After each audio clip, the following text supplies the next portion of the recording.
Time now for Michigan's #1 outdoor radio show, Mike Avery's Outdoor Magazine. Mike Avery has covered the outdoors in Michigan for more than 4 decades, and that tradition continues today.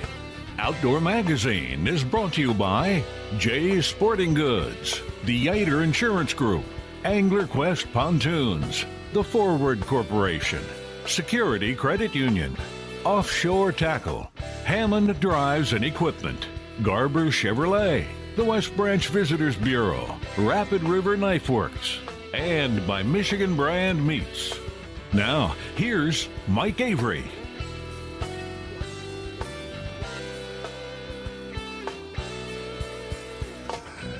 There we go. Nothing like starting the show on the right foot. So I'm in the studio here, and for the last 20, 25 minutes doing a live stream. I call it Behind, this is a really clever title, Behind the Mic. It's Mike Avery, Behind the Mic. I'm actually here behind 2 microphones, and I do a live stream in the studio as we get ready to record the show. And by the way, I also do a live stream every Wednesday night at 7 o'clock. It's called, again, another clever title, Wednesday Night Live. So during the live stream, I don't need my headphones. There's no reason for them. But obviously, when we start the show, I need my official broadcast headphones. And usually I put them on a couple of seconds before Charlie Rude, here in the studio with me, cracks the mic, opens the mic, so I can talk. Well, he's ready to crack the mic, and I'm sitting here screwing around, realize I don't have my headphones. I can't even reach my headphones. I can't untangle my headphones. I can't put them on. How are we going to do an official radio show without official radio headphones? So Charlie was very patient, and he waited for me to get myself together, and then he opened the microphone. So here we are. Anyway, my friends, welcome. Welcome to another edition of the Outdoor Magazine radio show here on the Outdoor Magazine radio network on more than 30 radio stations across this great state of Michigan. How are you this week as we're talking? Have you dried out? Are you still underwater? What a shame. Northern parts of our state, so much rain, so much flooding. Again, Mother Nature always rules. She is always in control. We are nothing to her. And you want to look at Mother Nature as God? Go ahead. I'm not going to argue that one with you. But there is a larger power in our lives, and unfortunately, we just have to, in many cases, like the weather, go along with it. Hopefully, for the most part, it's light winds, bluebird skies, 70-degree temps, low humidity in the summertime, but not always. So, I actually haven't looked at the forecast for this weekend yet. It's no secret. We are in here midweek. Usually record the show on Wednesday. And as we're here in the studio Wednesday, I have only had the opportunity to be in the turkey woods twice. Last week, Saturday, the opener, Trent and I, my grandson Trent and I went out. We didn't go out at the crack of dawn. I knew I was going to have a really, really late night. We were doing some family business over on the west side of the state. I knew I wasn't going to get home till early morning. And so I said, look, Trent, let's do a midday hunt. I love midday hunts anyway. Midday hunts can be some of the most productive out there because the birds have flown down. The toms have kind of broken off with the hens, kind of wandering around, see what they can find. Midday hunts can be very, very productive. So I wasn't worried about a midday hunt. So we go out to the property, and Trent had been out there the day before, and he'd set up a blind. It's not the Wraith 270. They don't make the Wraith 270 anymore that I loved so much, that old primal blind. These days, they're under the title of Old Man Outdoors. And there's a carnivore blind, and it's a really nice blind. It's not truly a see-through blind like the first generation of the Wraiths were, but it's a really, really nice blind, a very comfortable blind. We had 2 people in there, plenty of room, silent slide windows. There's no Velcro, there's no zippers. Even the door, it's just got a hook on it. Listen, give me magnets and hooks in a hunting blind over Velcro and zippers any day of the week. So we go out to the blind that Trent had set up. We put a couple of decoys in front of us. These are the Avian X decoys that I love so much. They're not cheap. They're actually ridiculously expensive, but boy, are they realistic, and they work. I've seen this in the past. where I've had birds that would not come into a less realistic decoy, put out an avian X, and they're I don't want to say they're running in, but they're willing to come in most times. Turkeys are going to do what turkeys are going to do, though. So we got 2 hen decoys out there in front of us. One a feeding decoy, so her head is down. The other one, do we call it an alert? She's just kind of up looking around. Not threatening. I did not put a Jake out there. I usually don't put a Jake decoy out early in the season. I wait for a week or 2 into the season. Why? I don't know, just personal preference. I'm thinking maybe later in the season that Jake would be more of a threat to a big old long beard. As I rethink this, maybe I should be putting one out now. But we didn't. We had 2 hen decoys out there. And I had brought, because Saturday was a little chilly, I had brought a whole bunch of warm clothes. I mean, like deer hunting clothes, heavy jacket, bibs. And we get to the truck and we get to the back of the truck, and Trent's like, okay, he's got a hoodie and some jeans on. I'm like, oh, Trent, I think it's going to be cold out here. He said, I know, but this is all I brought. So in solidarity with my grandson, I thought, I'm not going to wear a bunch of big, warm, heavy clothes and sit out there and be comfortable and have him freeze. I will freeze along with it. So, and after a few hours, it did get a little bit chilly. But during the time we were out there, never did see a bird, but we had one gobbling at us to the south. If I can get a bird to gobble, I'm feeling pretty good, because if he is going to cooperate, I can oftentimes get him to do so. And if he's not going to come in, there's nothing you can do about it. But we did have a bird to the south of us. He gobbled. He worked his way around to the west. I was hoping to see him. We never did. So that was the extent of it. And then on the way home, Charlie, can you wiggle my headphone connection there? I don't know what's going on with these things. And then on the way home from hunting, believe it or not, we pull up to a stop sign and my truck died. It just absolutely died. It lost all power, and was able to get it started. Thought, okay, well, that was an anomaly, but it did make me a little bit nervous. I go to church the next morning. Everything's fine on the way to church. I go to start the truck after church, and it won't start. It's completely dead.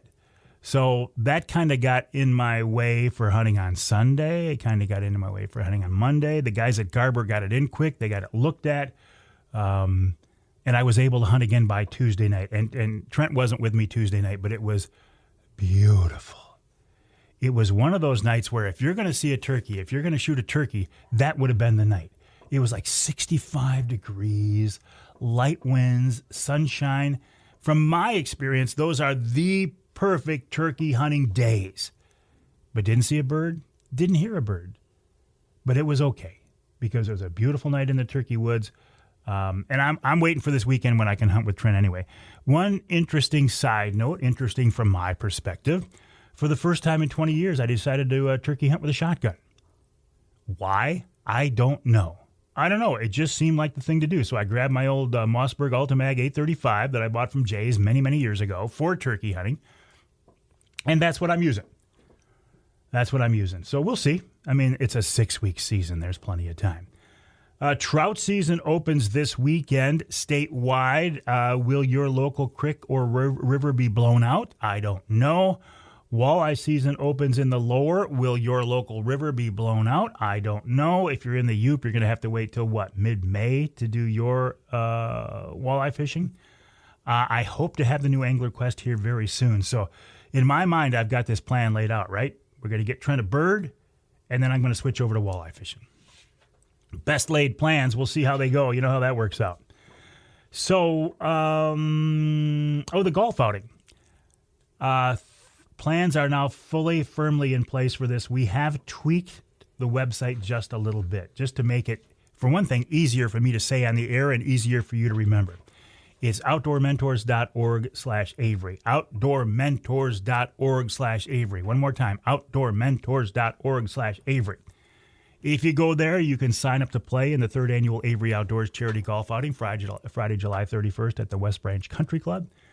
Go to outdoormentors.org/Avery, and you can sign up to play and or sponsor that event. What else? Okay, coming up on this week's show, After the break, Dave McConnell talks about fly fishing. Then Steve Wyndham of Outdoor Mentors, reminding us about the new website, outdoormentors.org/Avery, and how all money raised will stay in the state of Michigan. Then in hour number 2, a really hot topic in Michigan these days, deer management. We're going to talk with Dr. Brent Rudolph of the DNR about the proposals that the NRC will be looking at or voting on in their May meeting. Then Steve Dye, the new president of MUCC, with a very, very dire warning, and I think probably a plea for support so they can keep that organization together. And in our third hour, the Yakmaster, Dave Mull, on kayak fishing. And then we'll wrap it all up with wild game chef extraordinaire Dixie Dave Minar. I saw Dixie Dave and his wife, Terry, at our Wednesday Night Live at the Lumberjack Restaurant a week and a half ago now. I think it was our best event yet. And thank you to everyone who showed up. Thank you to the Forward Corporation. Thank you to the folks at Lumberjack Restaurant for making it a stellar event. We were packed. We were sold out. They had to bring in more tables. The food was excellent. Michigan Brand's Italian andouille sauce, it was a big hit. The food was a big hit. Oh, it was just a wonderful, wonderful event. And everyone who showed up, thank you so very much. I do certainly appreciate it. And we will do more of these in the future. All right, we'll take a break. When we come back, Dave McConnell talks about fly fishing with the trout opener this weekend. Fly fishing is one thing I have dabbled in. I've never really made the jump, but I find it to be fascinating. We'll find out more after the break right here on Outdoor Magazine.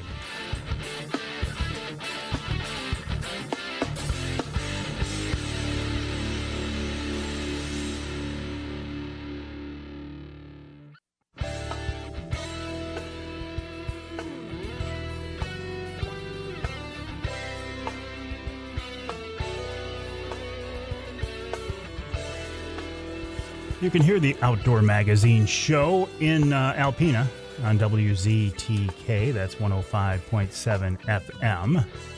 You can hear us in St. Joe, WSJM 94.9 FM, and you can hear us north of the bridge in the Sioux, WKNW 1400 AM. This segment of Outdoor Magazine brought to you by the Linwood Beach Marina and Campground.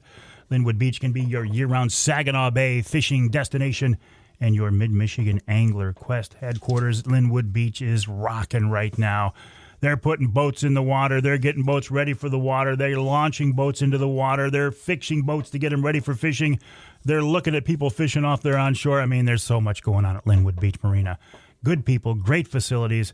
I strongly encourage you, if you're looking for a base of operations on the west side of Saginaw Bay, to check out Linwood Beach Marina. Online, they are linwoodbeachmarina.com. That's linwoodbeachmarina.com. Probably not a lot of fly fishing goes on out of Linwood Beach Marina, mostly trolling. But in honor of this weekend's trout season opener, I wanted to talk a little fly fishing. So I got in touch with a couple of guys at Jay's. I said, hey, actually Brian Darland, the fishing department buyer, and Travis Bohe, their fishing department manager. I said, who's a good guy to talk about fly fishing? They both said, Dave McConnell. I said, what's Dave's number? They gave me Dave's number. I reached out to Dave and said, Dave, you want to talk fly fishing? He said, I'll talk fly fishing anytime. And he's with us now on the Outdoor Magazine phone line. Dave, welcome to the show. How are you?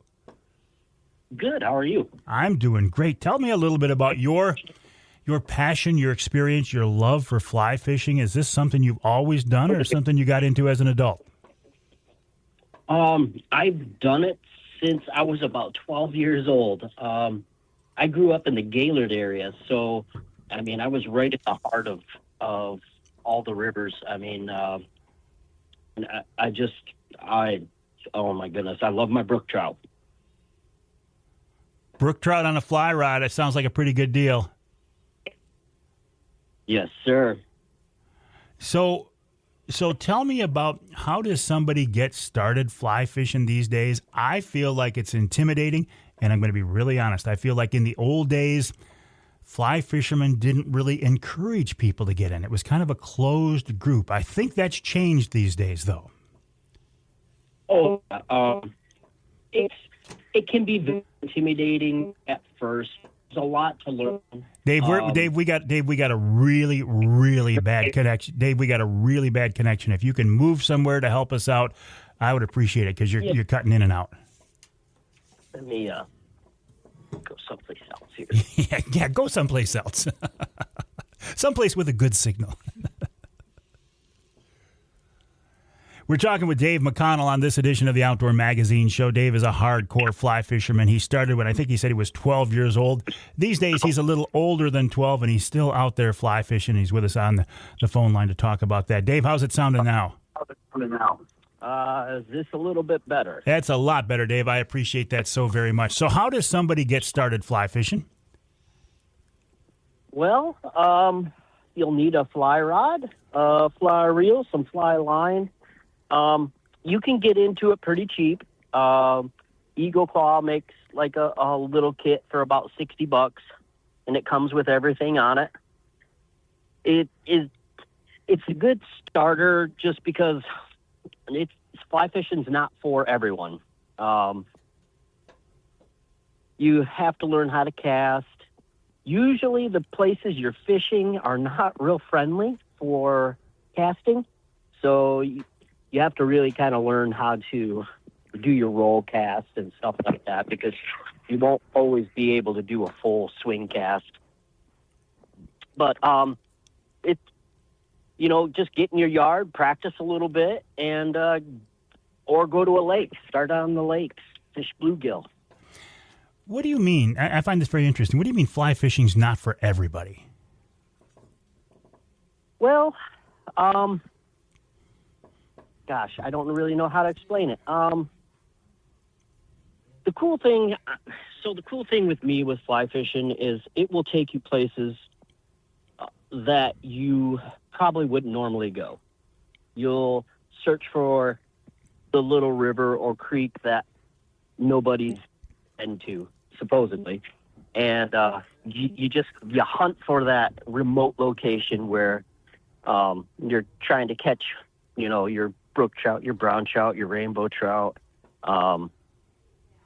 and for some people, it can be a physical activity because you're hiking in some pretty rough territory, but I just find that for me it's relaxing. But some people it's not a fast-paced fishing type of thing where you're throwing it out and catching a fish every one or two casts.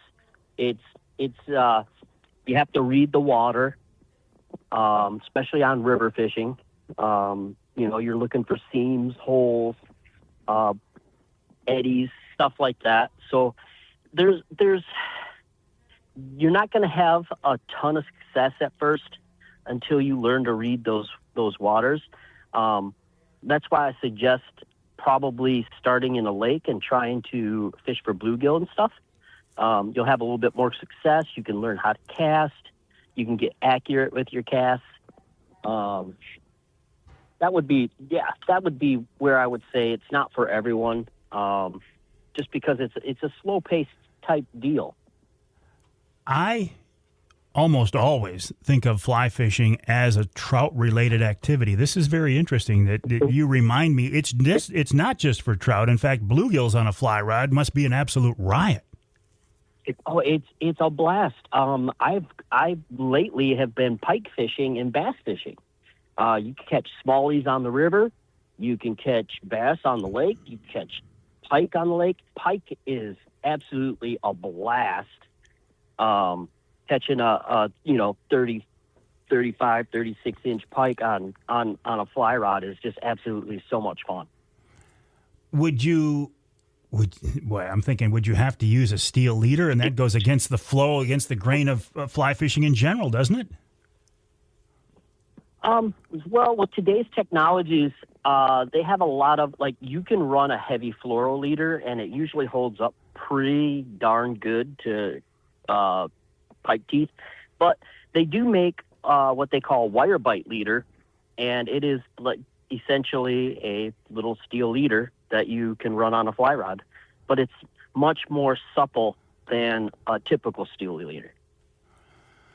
Let's go back to bluegills. It's probably a little early for that, but it's coming up soon, I would imagine. Bluegills on the beds? You got another month yet. Oh, but, really? They are staging up in shallows right now. Look for, fallen. Well, actually, to kind of sidetrack, crappie, fly fishing for crappie right now I just did that not too long ago. That is a blast. But yeah, they'll be staging up into shallower waters now. Look for submerged trees, any structure. They'll be starting to move around that and just cast up in there. Typically this time of year, you would run a nymph or a wet fly of some sort with an indicator. Just a fancy word for popper. But the dries don't really start producing really good until later in the season when the water warms up and bugs are flying. Okay, you lost me here because I'm not a fly fisherman, but I think what you're saying is there are two basic types of flies, a wet fly or a sinking fly, and a dry fly, the floating flies. Is that an oversimplification?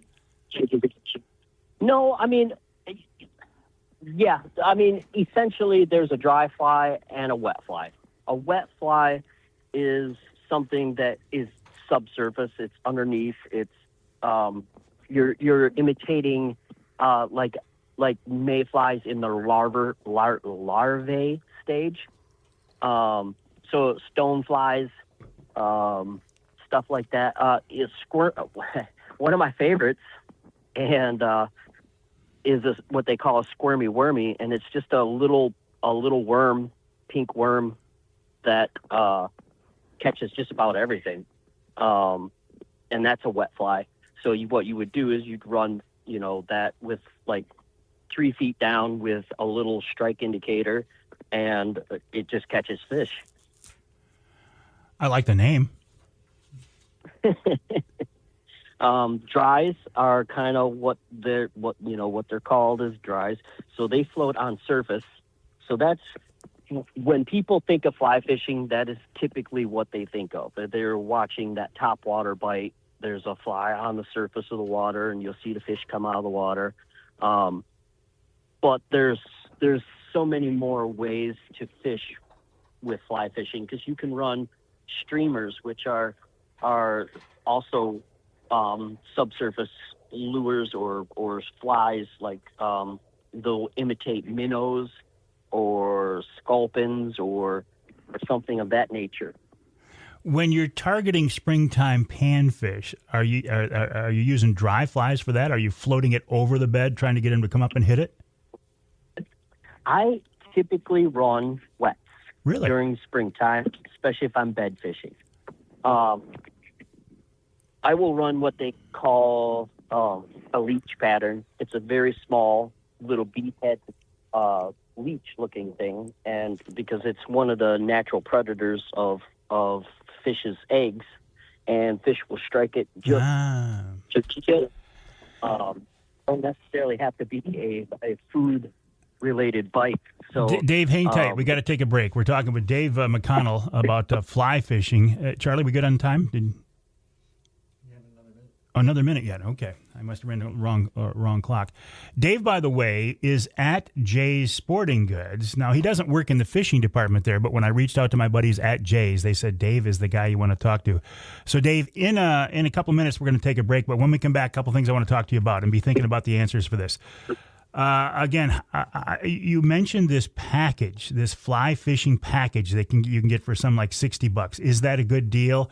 What weight line, what weight fly rod? We want to get started in the sport of fly fishing. Dave, hang tight. We're talking with Dave McConnell. By the way, he's with Jay's Sporting Goods, not in the fishing department, jaysportinggoods.com. How do you get started fly fishing? I will be honest. The only fly fishing I've ever done was on the pond behind the house with a fly rod trying to catch bluegills. I thought, this sounds like so much fun. And I couldn't make it happen. Number one, I couldn't figure out how to cast. And number two, when I did cast, it seemed like I'd float this little fly right over the beds and nothing would happen. So maybe I'm one of those guys Dave's talking about where fly fishing isn't for everybody. Maybe I should stick to my trolling. But it is a wonderful springtime Michigan tradition. We'll find out more after the break right here on Outdoor Magazine.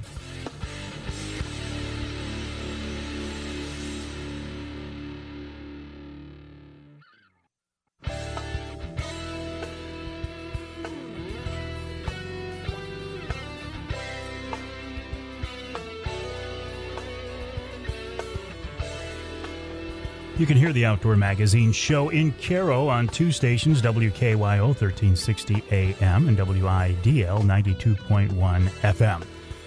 You can hear us in Traverse City, WTCM 580 AM. And north of the bridge in Iron Mountain, WMIQ 1450 AM. This segment of Outdoor Magazine brought to you by VersaSkins, Michigan-based family-owned VersaSkins. Just save your skin for the season you're in. Why buy a bunch of different sets of expensive hunting clothes? Buy one good quality set. I should have been wearing my VersaSkins Saturday. I would have been much warmer. Snap-on, zip-on, an outer shell of a different camo pattern. Check them out online at versaskins.com. Or go to Amazon.com and do a search for VersaSkins brand. Just change your skin for the season you're in. Right now, the season we are in, springtime turkey season, springtime fishing season, trout season opens this weekend, walleye season in the lower. You're probably not targeting walleye with a fly rod, although I guess maybe you could. Certainly trout, maybe panfish. Dave McConnell is an avid fly fisherman with us now on the Outdoor Magazine phone line. Dave, you said before the break you have these packages that you can get for, say, $60. Are they a good idea? Is the gear in there worth anything? Well, they're obviously entry level. We do have other kits that are much higher quality. But if you're unsure, nobody wants to spend $300 or $400 and then go, no, I don't really like this. Yeah. This way you can get into it. You can try it, and you're like, hey, this is pretty cool. You can upgrade. And what about casting? Is that an art or is it a science, or is it maybe a little bit of both? I think it's a little bit of both. It's physics. I mean, so science. I mean, you're using the rod to cast. So instead of, using the reel, where the reel just, you're the basic spinning rod, you're just opening the bail, casting out. With a fly rod, it's a little bit more technical. You're using the weight of the line and the action of the rod to propel the line outward. So, proficient guys can cast pretty far. At first, don't expect to be, casting across the river just right away. But with a little practice, you can cast pretty far. I think the mindset I had a problem with was I was trying to, and I didn't do a very good job of it. I had to convince myself I'm casting the line and I'm not casting a bait on the end of the line. It's two different mindsets, isn't it? Yes. And a lot of people, when they first start out, they get a little too aggressive with their casting. They'll go back and forth too fast. You have to let that line go, get all the way, like when on your back cast is the important part, is letting that line get all the way back behind you, stretching all the way out, and then loading that rod up and casting forward. It's a patience thing. Like people get a little too aggressive, and that's when they get frustrated because they can't get the line to go out just right. And it's you just got to be patient with your cast. Slow it down a little bit. When you see someone who knows what they're doing with a fly rod, it's beautiful. Oh, it is. It's poetry in motion. Yeah, I mean, it really is. How long did it take you to where you felt like, okay, I know what I'm doing with this thing? Is it something you learn in a matter of weeks? Does it take years? What? I don't think it takes long. If you're dedicated, I think in a couple of weeks you can grasp the majority of the casts. You say the majority of casts, so there's more than this one I see, the back and forth, the big, beautiful, looping, slow-mo thing. There's more than just that? Oh, yeah, absolutely. You have what they call a roll cast, which is for more tight quarters. If you're fishing small rivers and you have overhanging branches and stuff like that, it's it's a cast where you don't actually have a back cast. It's more of a sideways action, I guess I would say. It's hard to explain, but yeah, the roll cast is for tight quarters.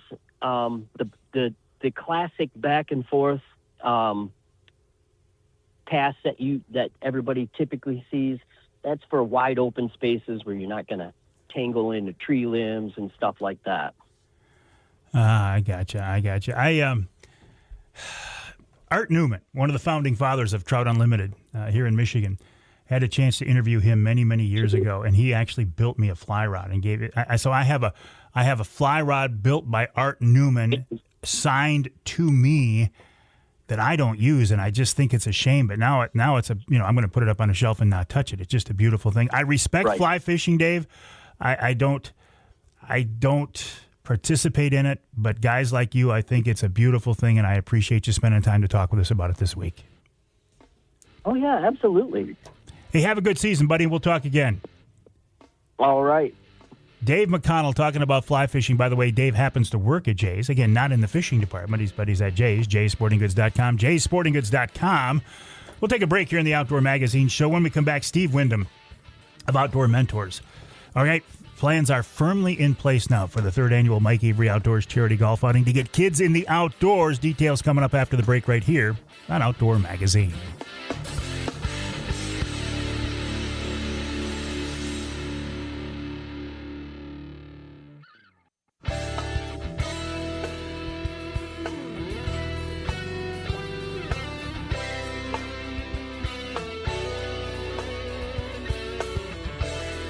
You can hear the Outdoor Magazine show in Sheboygan on Big Country Gold, WCBY, 1240 AM, 100.7 FM. You can hear us in Muskegon on WKBZ, 1090 AM, and north of the bridge in Newberry, WNBY, 1450 AM.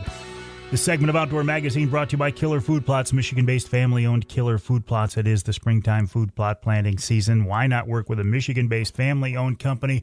Rich Krazan, his wife Ellie, genuinely care about your success. They want you to be successful in your spring food plot planting efforts. Check them out online at killerfoodplots.com. That's killerfoodplots.com. Rich and Ellie were at our most recent Wednesday Night Live at the Lumberjack Restaurant, as well as Steve Wyndham of Outdoor Mentors. I have worked with Steve for many, many years now. These days with a group called Outdoor Mentors.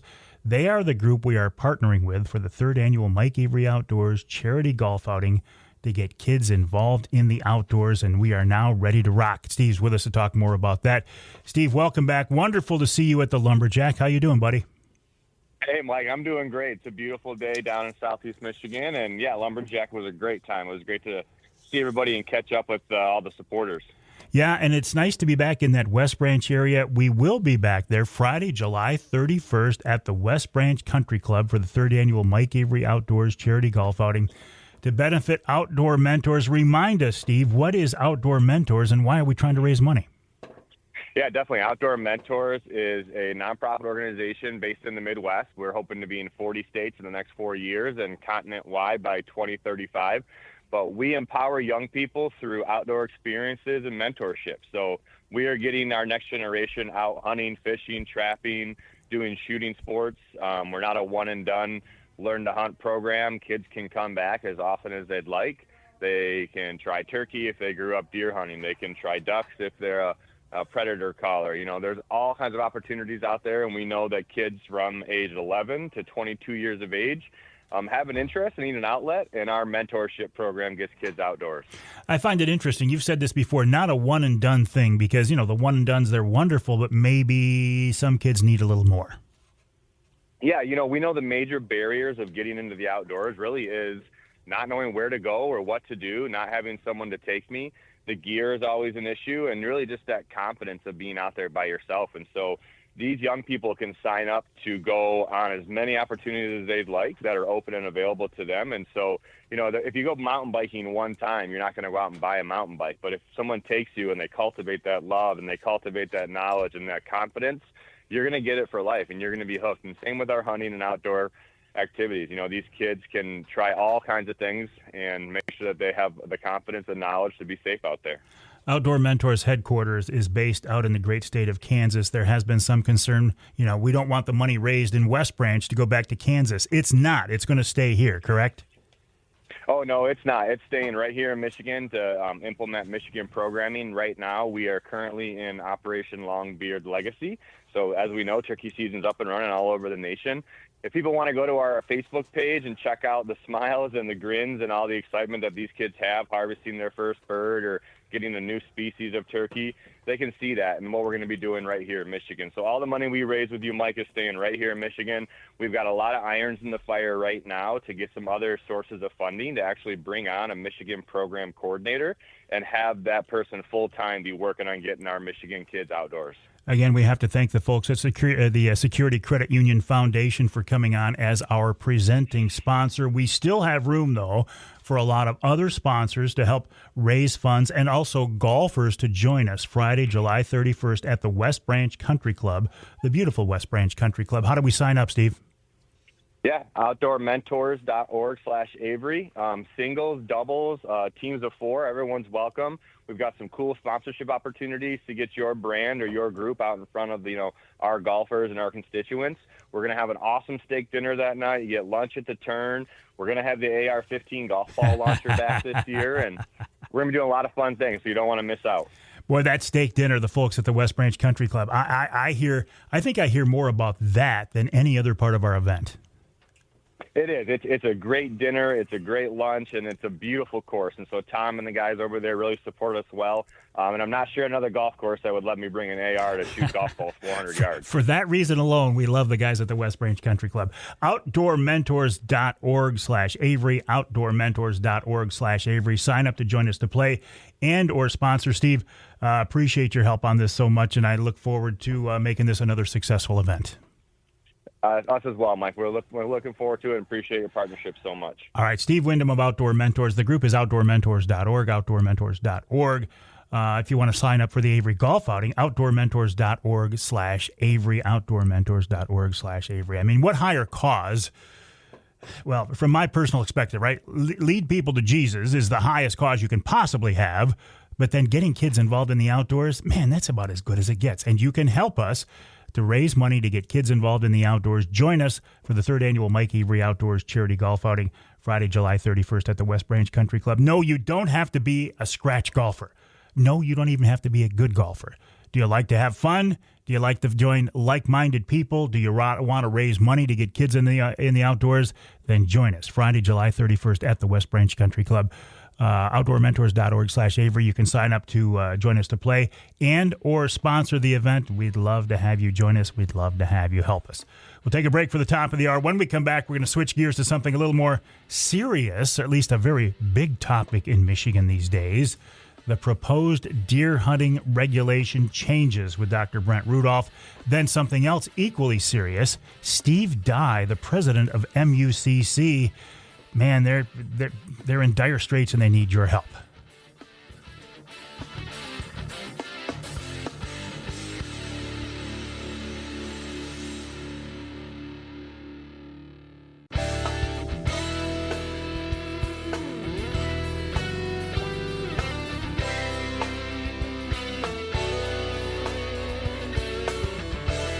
Time now for Michigan's #1 outdoor radio show, Mike Avery's Outdoor Magazine. Mike Avery has covered the outdoors in Michigan for more than 4 decades, and that tradition continues today. Outdoor Magazine is brought to you by Jay's Sporting Goods, the Yater Insurance Group, Angler Quest Pontoons, The Forward Corporation, Security Credit Union, Offshore Tackle, Hammond Drives and Equipment, Garber Chevrolet, the West Branch Visitors Bureau, Rapid River Knife Works, and by Michigan Brand Meats. Now, here's Mike Avery. Indeed, this is the big guy, Mike Avery. Thank you, Ken Hunter, for that introduction, and welcome to our number 2 of this week's Outdoor Magazine radio show here on the Outdoor Magazine radio network on more than 30 radio stations across the great state of Michigan. And I do encourage you, if you can, to listen to the broadcast version of this show. Those AM and FM stations They're the backbone. They are the heart of what I am doing these days. And, if the only way I would say please don't listen to I would always say please listen to the broadcast show. But, if your local station doesn't carry all 3 hours of the show, or if you live in some part of our state not covered by the broadcast signal, obviously you don't have a choice to listen to the broadcast show. In that case, it's good to know that there's a podcast backup. And that's the way I look at the podcast. It is strictly a backup. There are so many people these days who are podcasting is their only gig. That's the only thing they do. So that's where they have to send you. Not me, baby. I got a broadcast show, and I'm going to send you there first. But if you can't listen to the radio show, the podcast is nice. It's exactly the same content. Exactly the same content.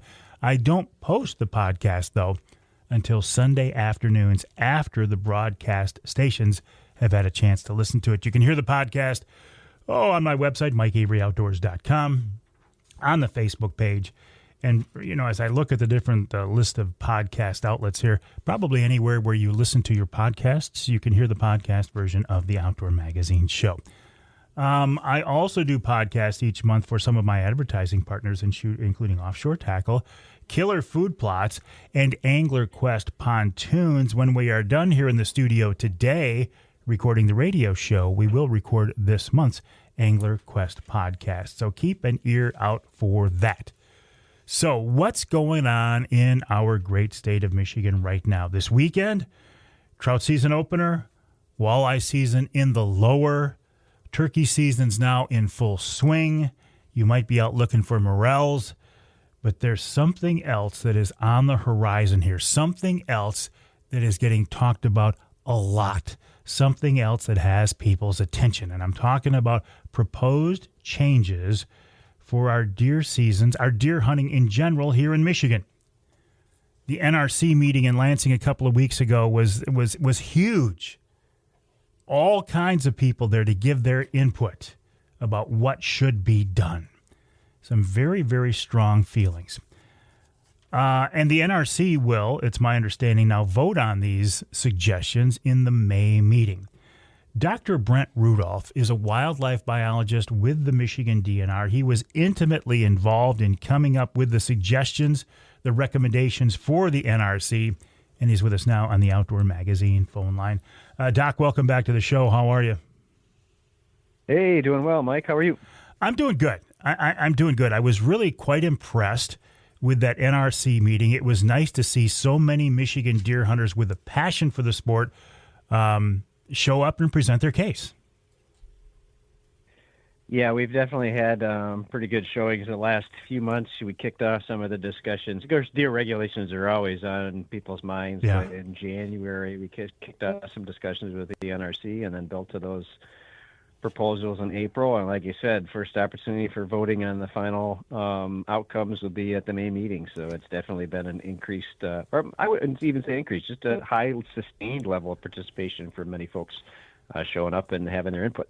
Will the decisions voted on in May, will they go into place already for 26 or not until 2027? Well, from what the department recommended, on the buck harvest restriction side, which is probably one of the things that's got a lot of people's attention. Of course, I'm joking there a little bit, but we recommended those not go into place until 2027 season, given that licenses start to go on sale, March 1st. And so people could have purchased a license with the intent of what it would be good for. And we don't look forward to the idea that could have changed on them before the season opened. But one of the commissioner amendments made verbally at the end of the April meeting was to go ahead and make changes effective 2026. So there's a variety of things between both amendments that they forwarded and then the recommendations that we presented that'll all be part of voting in May to see how all this comes forward. All right, and I want to go back to where do these recommendations, these suggestions come from? Is it the NRC who comes up with these? Is it deer hunters who come up with these? Is it the DNR who comes up with these recommendations, or is it a combination of? Yeah, it's really a combination of. So, what's the key thing as most folks know, the Natural Resources Commission, bears much of the responsibility and authority for setting. We'll often just refer to it as method and manner of take of game species. So a lot of the aspects of hunting, whether it's deer or anything else, hunting and trapping, falls under the commission authority. But the department, we obviously have biologists that are engaged in trying to collect data and monitor outcomes. On the deer side, there's the same people that are also issuing deer damage permits and looking at the other aspects of trying to accommodate and deal with the consequences of deer in our population. And so the department really formulates a lot of the recommendations, but with input from the hunting public, input even earlier in the process from commissioners about things that are on their mind. And so, what we presented in April were everything we've been asked to give serious consideration to, some of which were formal recommendations by the department. Others were, if there's a change, it needs to happen now, and here's how that could happen, even if it's really a formal recommendation or not. And then ultimately, again, where the rubber meets the road is with the final commission votes to see what'll be carried forward. So it can, the way of getting input and ideas on the table can be varied, but then there's a very defined process with public input through the NRC to ultimately bring these potential changes to fruition. So one of the big ones, the $1 rule, did that come from you guys? Is that a suggestion from DNR wildlife biologists? Were you backing that? Were you guys pushing that? So what I laid out in April, the April meeting a couple of weeks back, was we do have deer advisory teams. That's also one route of recommendations coming forward to us now that evolved out of our deer management initiative that the commission put together a few years ago. But the deer advisory teams are provide input to the department. They did give a recommendation, advance a recommendation to establish a $1 or one antler deer limit. They also recommended to no longer sell the single deer license. Well, that's the one that folks have had a choice. Most hunters will recall. You can buy a tag to take one antlered deer. You often have options now to using that for an antlerless deer as well, or you can buy the combination license with the two tags. So their recommendation was establish a $1 limit, but don't continue to sell the single deer license, so you won't lose a ton of revenue from folks that just choose to downgrade to that. We did our homework and did some reviews with the legal teams and determined that the department can't just refuse to sell that deer license. That's not an option. So we continued to work through alternatives to kind of sticking with that spirit of a one antler deer regulation, gathered some of the background on what we think would result from that, and then presented what was a department recommendation in 2027, restrict hunters to one antlered deer, and in the lower peninsula to make that single deer license only valid for an antlerless deer. And so in combination, what that would mean in the lower peninsula is there would be no deer hunter that would go afield that wouldn't have at least one antlerless only tag in their pocket, and then be limited statewide to only one antlered buck. And we felt that combination of regulations changes would meet what we've seen as a growing demand or expectation from many, but certainly not all, and maybe not even a majority of the hunting public, and also help further balance the ratio of our harvest on antlered and antlerless deer to address a variety of management needs as well. How much is revenue and the potential loss of revenue? How is that considered into the biological decisions? So I'd say it is, it's obviously it is a consideration. We can't be blind to it. There's not an easy formula to present, but as an example, if a change is being explored and we don't feel there's a dramatic biological impact from it, but there are potential substantial economic impacts, either more generally from, hunter participation or other things, or revenue from license sales. Well, it's hard to advance something that's not going to have a dramatic biological impact, but could have disastrous or at least considerable economic effects. To be straightforward here, the recommendations we've proposed, I do believe would decrease revenue for two reasons. One is, again, you would have some folks that aren't enamored of the idea of buying a license that gives them two tags, but only one of them is good for a buck. And two, as I mentioned, we're doing a variety of things that would basically put a default antlerless license in hunters' hands. And so even though we still don't get a majority of our hunters buying antlerless tags, there'd be even less need to do that. So we do think there would be some revenue impacts here, but there's also some management outcomes that we think are warranted to have forwarded this as a recommendation to the NRC. Hang tight, Brent. We got to take a break here in the Outdoor Magazine show. We're talking with Dr. Brent Rudolph of the DNR, michigan.gov/DNR, michigan.gov/DNR, about proposed changes for deer hunting regulations. Maybe this fall, maybe not till 2027. That's in the hands of the NRC, the Natural Resources Commission. A very, my statement here, a very, very powerful group. They can kind of do what they want. For example, I've already bought my combo tag for 2026. They could make that, null and void? Anyway, more after the break with Dr. Brent Rudolph right here on Outdoor Magazine.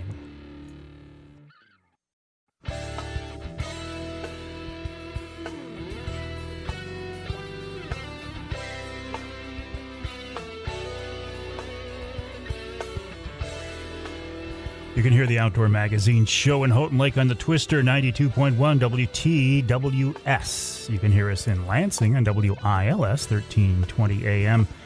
And you can hear us north of the bridge. Let's go to Escanaba.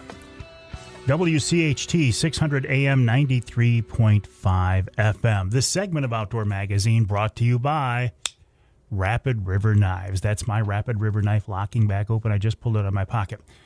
Something very, very interesting going on right now, though, and I didn't realize this until just last week. Rapid River Knives is doing great. There was another company in the UP with a very similar name, another knife-making company with a very similar name. They did some bad things and had to close the doors. That's not Rapid River. My friends at Rapid River still continue to make top-quality handmade knives using U.S. steel, handmade by craftsmen in Michigan's Upper Peninsula, guaranteed for life. So, Rapid River, don't think Rapid River did something wrong, because they didn't. And I would encourage you to do business with them right now. Go to the showroom on US 2 just east of Rapid River. Check them out in person. Or go to the website, rapidriverknifeworks.com. That's rapidriverknifeworks.com. Rapid River Knives are alive and well in Michigan's Upper Peninsula, still continuing to build top-quality knives. Check them out and do business with them, rapidriverknifeworks.com. Right now, we're talking with Dr. Brent Rudolph, a wildlife biologist with the Michigan Department of Natural Resources, talking about proposed changes to deer hunting regulations, either this year, maybe 2027. Hey, Brent, I appreciate your time. You said something before the break I've got to come back to, though. And I think this is in reference to the $1 rule. But I guess this could be an example for anything.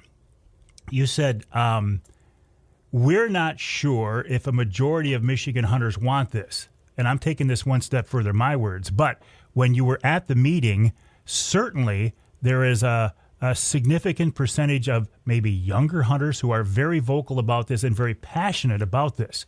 So, how does this all work out? Maybe not all hunters want this, but you've got the young hunters coming up who are really pushing for this. It's kind of a chess game, isn't it?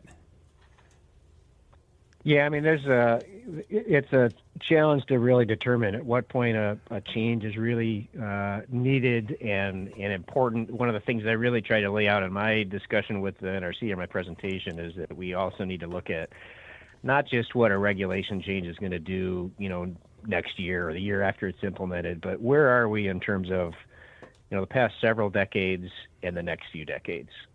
We've pretty consistently seen, we've surveyed hunters regarding their support for different regulations, and that's what I indicated is that we haven't asked in a couple years, but the last time we asked about restricting that combination license to a single buck, we didn't have a majority of support.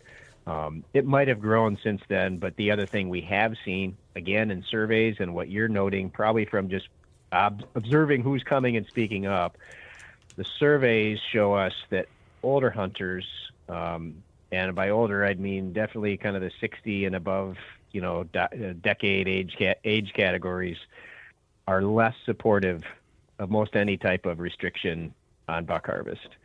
The younger hunters, the 20s, the 30s, and the 40s generally have a majority of support. So there is a challenge in terms of looking at how to keep our overall deer hunting community engaged, how to look at the fact that our older hunters have been a big part of Michigan's traditions. The baby boom generation has been a top-end participant in deer hunting. But the younger generations are also going to be really critical for the future of what we will or will not be able to do to manage our deer herd going forward. So it creates some real challenges. Yeah, and when I talk to these guys, they say, "Look at Avery, you guys, your generation, God bless you, but you're the past. We, these hunters who showed out in force at the NRC meeting pushing for certain regulations, they say, look, we are the future of deer hunting in Michigan." And Brent, I may or may not agree with them as far as what they're pushing for, but I can't disagree that they are the future of deer hunting in Michigan. Yeah, and one of the real challenges, again, we contend with is folks often, I think, have an unrealistic expectation about what some regulations changes might accomplish. But we know, most hunters, they'd like to see more bucks. They'd like to see older bucks. You won't find many hunters that'll say they don't want that, or they actively want to work against that. But the trade-offs they're willing to accept to get that probably differ quite a bit. We still have almost 11 deer hunters per square mile in Michigan. Michigan and Wisconsin are by far the highest deer hunter participation states in the Midwest, even with declines that we've seen in a lot of states. But even in southern Michigan, from 2001 through 2024, over 24 years, only 7 of those 24 years in southern Michigan have hunters taken more antlerless deer than antlered deer. And it hasn't happened since 2012. So for more than the past decade, our hunters in southern Michigan are still shooting more antlered deer than antlerless, even with pretty liberal regulations and pretty substantial deer populations, apart from some areas where we've had repeated EHD outbreaks and other things to contend with. So we're really looking at these combination of regulations just getting more hunters to take an antlerless deer, to value that and to prioritize that, and really, quite honestly, with these regulations in place, to somewhat force their hand on that, to try and restructure that harvest that we can expect to experience for decades to come in the future. What about proposed changes in season dates? Yeah, so we did have a couple.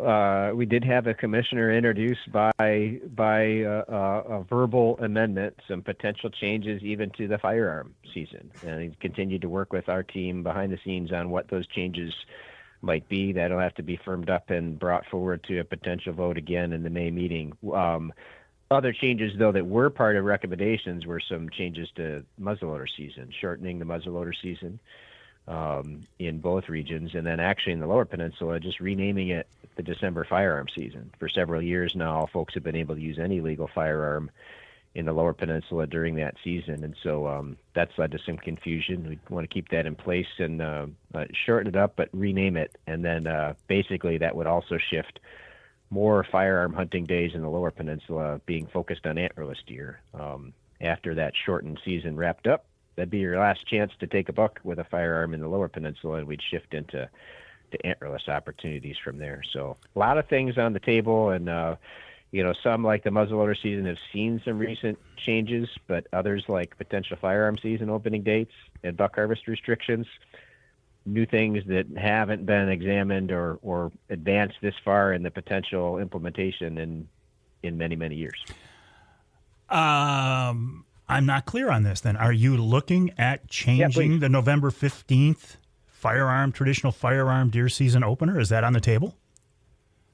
So one commissioner in our April meeting, did introduce an amendment that said he was looking at changing the the firearm season to a 9-day season, and potentially shifting that opener then to the Saturday before Thanksgiving. And there was also some suggestion of potentially that Saturday shift only happening in the Lower Peninsula and keeping the UP on November 15th. So if you can gather here, there's been a lot of ideas forwarded and a lot of clarification, and then votes that will be held in May. And again, on any of these things, they could also be tabled and held off if there's a desire to do that. But lots of activity. The May meeting will be in Gaylord, so it'll also be a more centralized location, and I expect what you talked about in terms of the large number of participation and lots of comments, we'll see that happen again. One thing I was surprised that I didn't hear about, and I knew this would not come from you guys in the DNR. You're not pushing for bait to come back, but I thought the commissioners might bring it up. I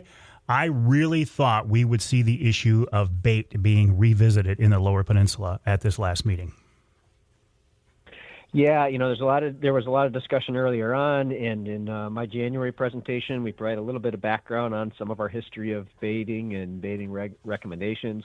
I think for a variety of reasons, some of which probably the broad scope of other regulations changes that are being explored, that wasn't ultimately introduced as a potential amendment or change. So we've got a lot of our other core deer regulations that are up for potential changes, but baiting did not end up making the list of those things that are under consideration now. Yeah, and I guess from a purely personal and anecdotal perspective, I thought, man, if you're going to offer one side, I don't want to say side, one group of the deer hunting public, you're throwing them a bone, maybe throw the weekend warriors a bone with bringing back baiting too. So I personally was a little disappointed by that, but hey, I'm just 100, and I will continue to hunt within the laws, within the rules, within regulations. But I would have liked to have seen that, Brent. But you know that. Yeah, I mean, again, it is certainly been a long and protracted great bait debate in Michigan that we've seen for a number of years. And, maybe there's only so much energy to contend with firearm season dates and muzzleloader season changes and buck harvest restrictions. Yeah. All right. Speaking of energy, before I let you go, speaking of energy and the will to do things, CWD, I'm sick of hearing about it. I'm sure you're sick of hearing about it too. There's a significant group of people in Michigan who think you guys in the DNR are overblowing the threat of this, and yet there are you guys on the other end of the spectrum. How is this going to shake out? Do we have any idea what the future is going to hold for us?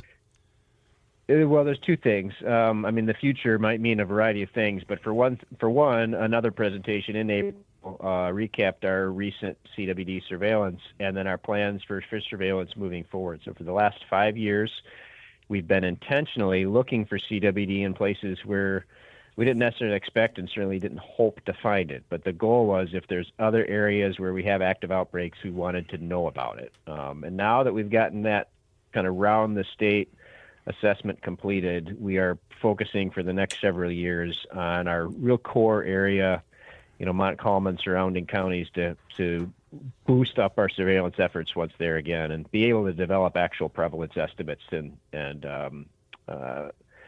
informed perspective on what's going on where it's really going to be a critical issue.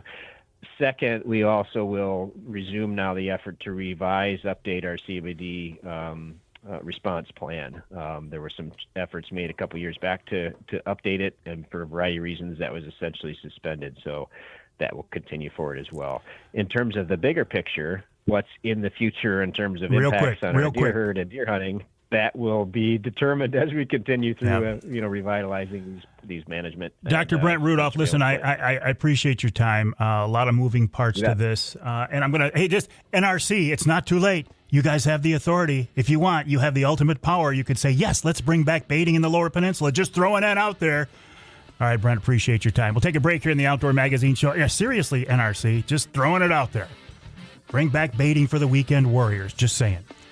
We'll take a break. When we come back, another very serious topic, the future of the Michigan United Conservation Clubs, as Steve Dye joins us here on Outdoor Magazine.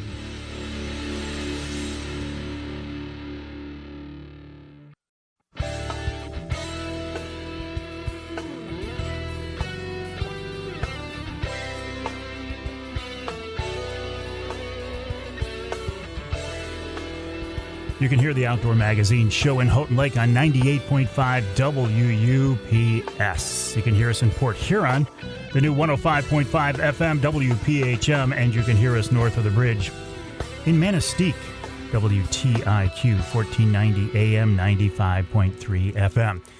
This segment of Outdoor Magazine is brought to you by the Seaboing Harbor Marina. Seaboing Harbor Marina, if you fish the east side of Saginaw Bay, this can be your destination and your jumping off point to Saginaw Bay.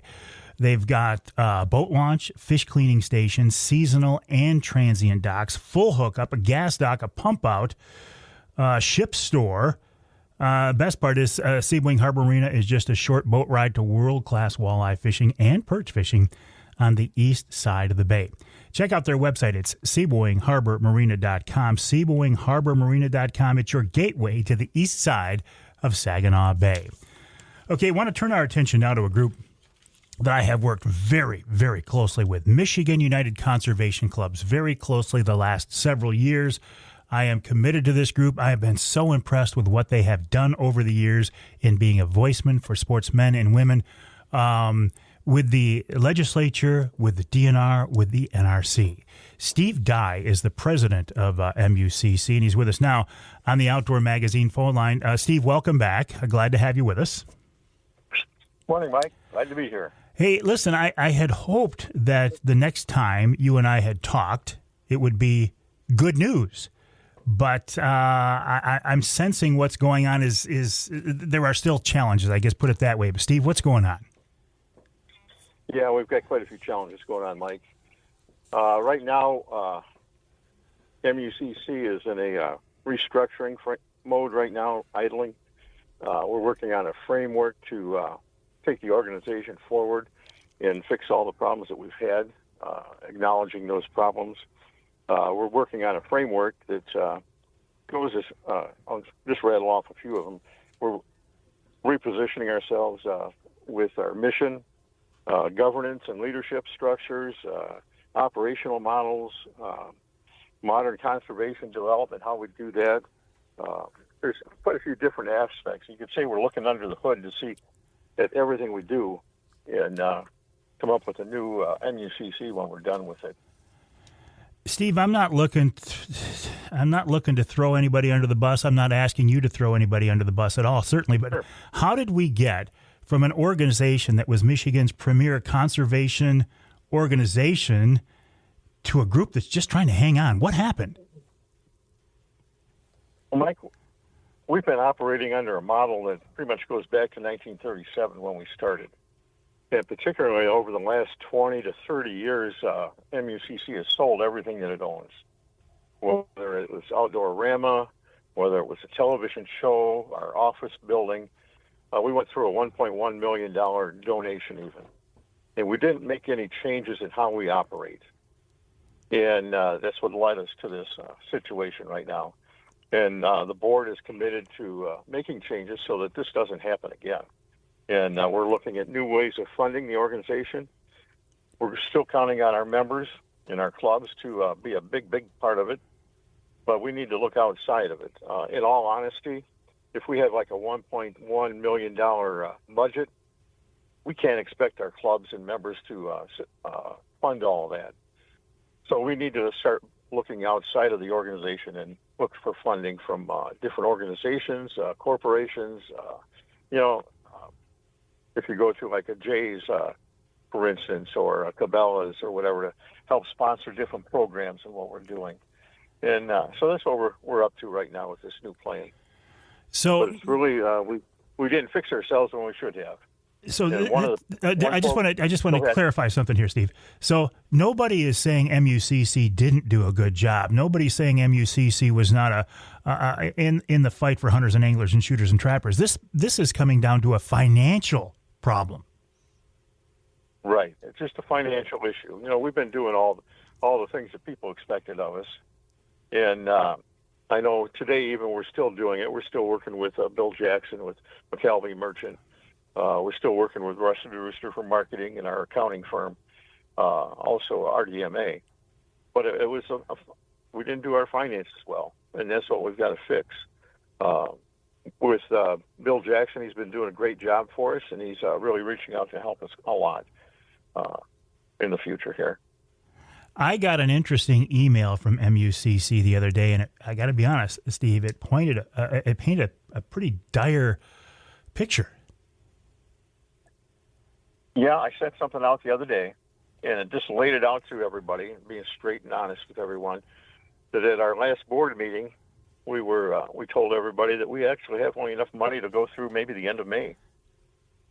And the board decided at that point to go into a campaign to raise $100,000 before we go into dissolution.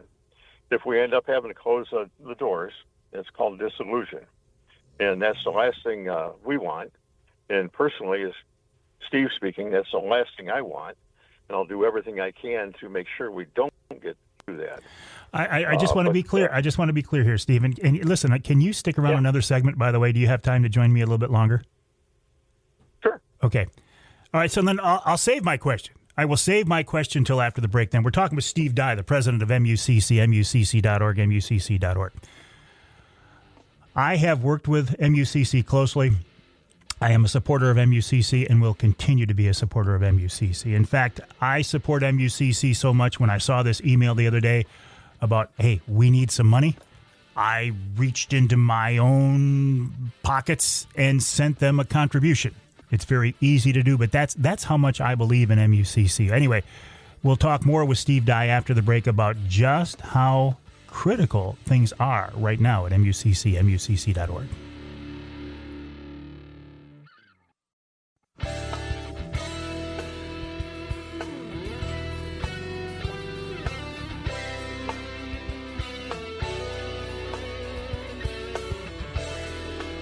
You can hear the Outdoor Magazine show in Holland on WHTC. That's 1450 AM, 99.7 FM. You can hear us in Manistee, WMLQ, 97.7 FM. And you can hear us north of the bridge in Marquette, WDMJ, 1320 AM. The Ask Avery segment is brought to you each week by the good folks at Security Credit Union. Security Credit Union loves to work with outdoors men and women, and they can help you with your next outdoor adventure. Check them out online at securitycu.org. That's securitycu.org. Also, a big thank you to the Security Credit Union Foundation for stepping up to become the presenting sponsor of the third annual Mike Avery Outdoors Charity Golf Outing. Now, in the past, that golf outing, the first 2 years, listen, the whole reason for doing it is to get kids involved in the outdoors. In the first 2 years, we partnered with MUCC on their youth camp. Now, the youth camp is one of the things that has been put temporarily on hold, so I decided to partner up this year with Outdoor Mentors and their efforts to get kids involved in the outdoors. This whole MUCC situation is...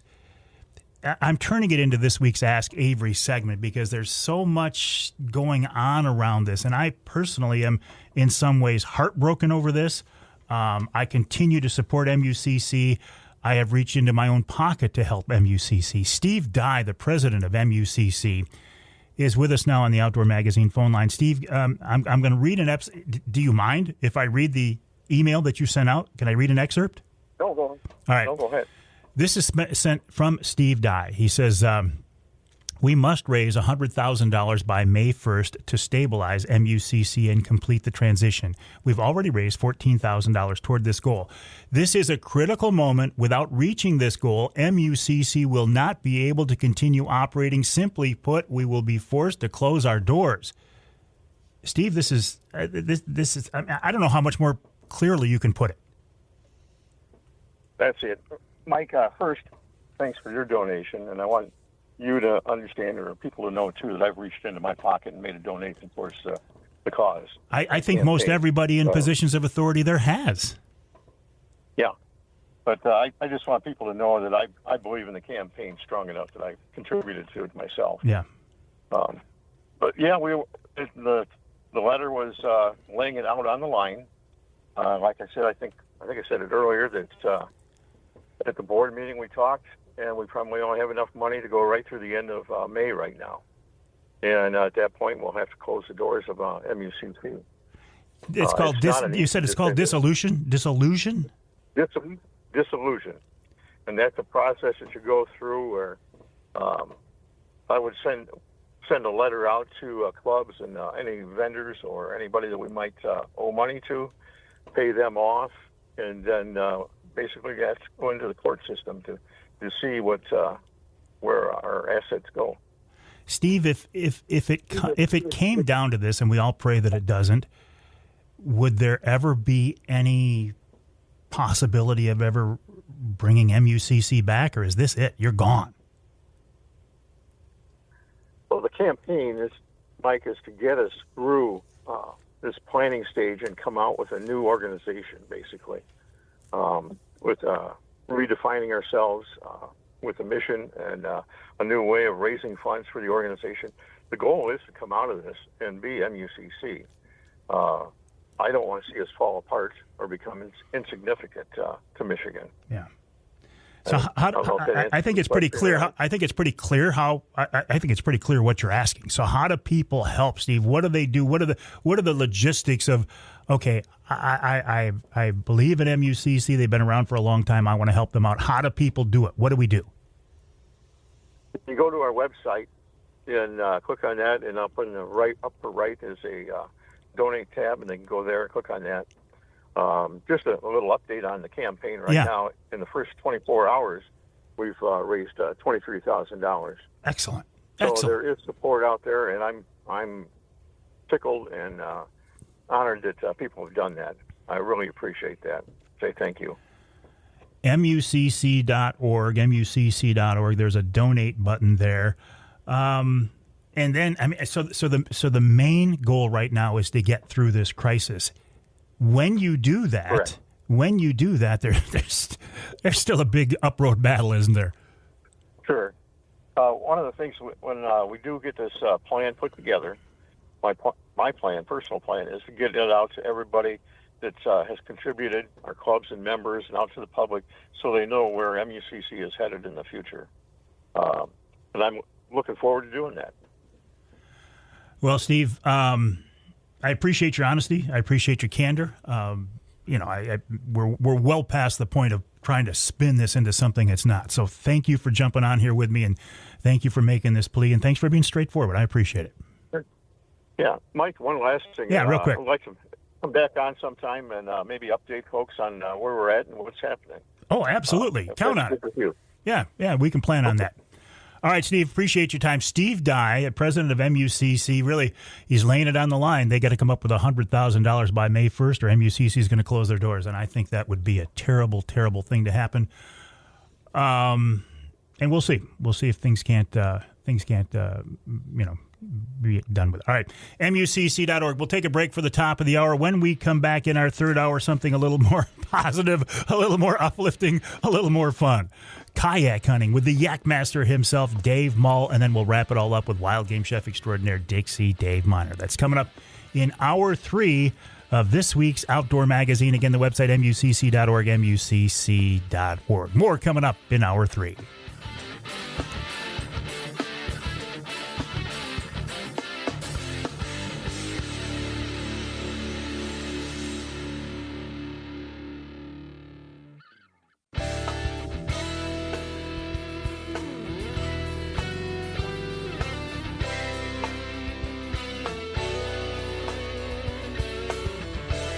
Time now for Michigan's #1 outdoor radio show, Mike Avery's Outdoor Magazine. Mike Avery has covered the outdoors in Michigan for more than 4 decades, and that tradition continues today. Outdoor Magazine is brought to you by Jay's Sporting Goods, the Yater Insurance Group, Angler Quest Pontoons, the Forward Corporation, Security Credit Union, Offshore Tackle, Hammond Drives and Equipment, Garber Chevrolet, the West Branch Visitors Bureau, Rapid River Knife Works, and by Michigan Brand Meats. Now, here's Mike Avery. Indeed, this is the big guy, Mike Avery. Thank you, Ken Hunter, for that wonderful introduction, mentioning the fact that I've been doing this for 45 years now. This is my 45th year in broadcasting.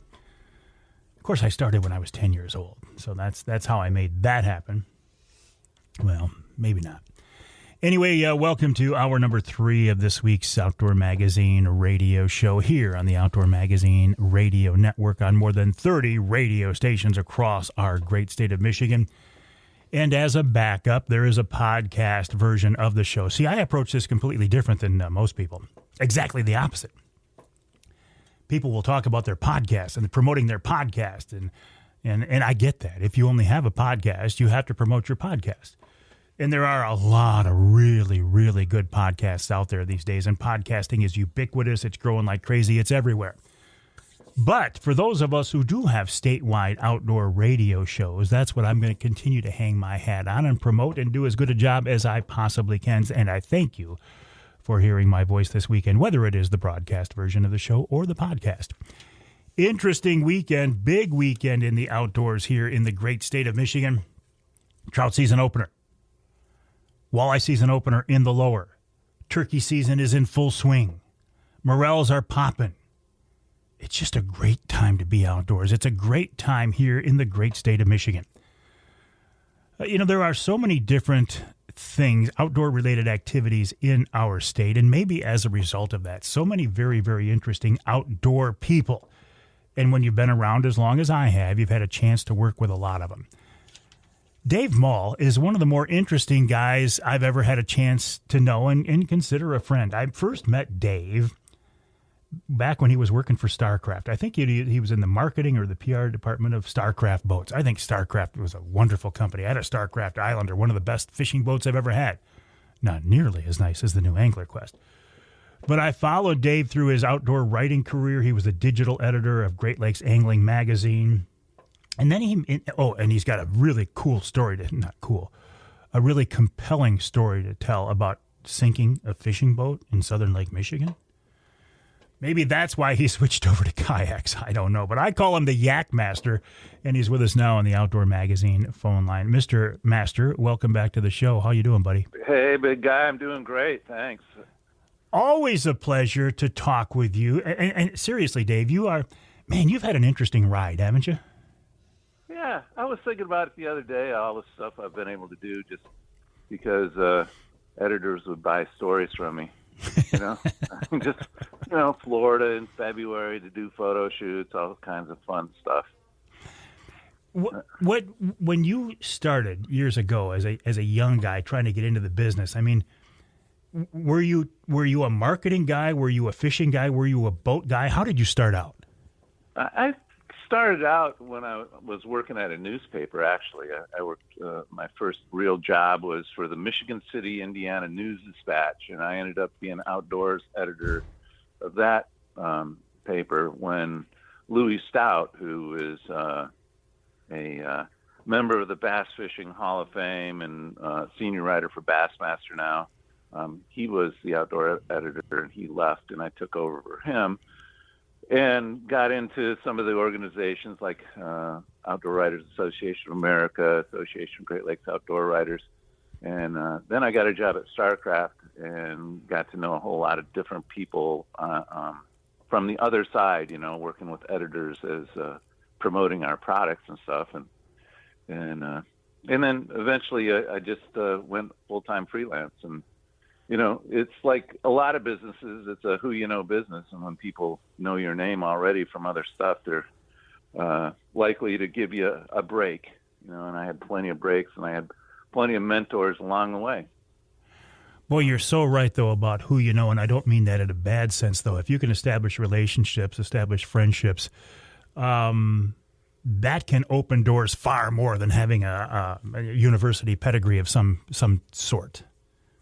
No question. Yep. And then when you get your chance, you got to follow through and deliver what they want on time, or within a reasonable amount of on time, which was usually my MO. Editors like to work with somebody that they can depend on to deliver, copy that they don't have to spend a lot of time rewriting. And I think I did that, but I think some you editors did that might too. Disagree. Well, looking at it from the outside, I don't think anybody's going to disagree. I think you certainly have done that. And I'll also say that in recent years, I think you have done as much to promote the sport of kayak fishing as anybody in our state. Now, it's growing now, and there are others who are also really, doing a good job, including a young guy that I know well, John Callison, who happens to work at Jay's Sporting Goods. I know John and his dad, and he's really jumped into this with both feet, pun intended. But early on, I mean, you're the first guy I ever heard about who was really pushing this, Dave. How did this all happen? How did this come about? Well, first of all, I'm not going to take credit for inventing kayak fishing in Michigan. There's a guy, Chris Lemassoure, who has had an organization well before I ever fished out of a kayak. And there were he had a salmon camp up at Sleeping Bear Dunes and stuff like that, and really did a lot to get people interested in kayak fishing. I got into it because I just happened to end up with a kayak that we used for a cover photo on Great Lakes Angler. And that kayak probably sat for about a year without being used. And I finally needed to do some photos of a little hummingbird unit for the magazine, of which I was editor way back when. And just took the kayak out, did the photos, and of course I brought a fishing rod along. And you know, it was a small lake. I don't think I'd ever fished it before, but it was, you know, good for taking photos and close to where I lived. And you know, I tossed a plastic worm out, had a bite, and got towed into the lily pads. You know, and I was like, and it was a nice fish. It wasn't, you know, it wasn't a personal best or anything to write home about. Not a master angler. It's about a 3-pound fish, and that was like, it just resonated. It was like, this is very cool, you know. And that's kind of where it took off from there. And from there, I helped Gull Lake Marine down in Richland do some tournaments, and then some, you know, I was around when some other tournament organizations started and got involved in varying degrees with those. And it just kind of was what I wanted to do with my fishing career. And I had a lot of fun. And plus, you know, it was good for outdoor writing with the magazines that were left, because nobody was really an established writer that was, I mean, there were a couple guys, but, you know, there weren't many kayak guys that were supplying copy. So I got to write some more about kayak fishing for some different magazines too. When you described that initial experience as being very cool, what was very cool about it? Was it the simplicity of the experience? Was it being at basically eye level with the fish? I mean, what was so very cool about it that you had an epiphany? Well, I don't know. It was just a real surprise that a bass could tow me to lily pads. That's never happened in a boat. You know? Yeah. But, you know, shortly thereafter at the same lake, I'm fishing around, and, you know, I'm getting up close and I see something splashing, and there's a giant muskie that, I mean, it looked like a telephone pole sawed in half, came right by my kayak, and I was like, holy cow. You know, I mean, you're just looking right over the side at this thing, you know? And it's that kind of thing that continues to resonate with me. I just really enjoy being close to the water and kind of having to deal with nature, what nature gives you. Like, you know, in a bass boat, you can just put your trolling motor on high and deal with strong winds and stuff. But in a kayak, you've got to let the wind dictate what you're going to do, you know, and I kind of enjoy that aspect of it. That's interesting. I wouldn't have consciously thought of that, but when you bring it up, I can see the appeal of that. That's pretty cool. Yeah.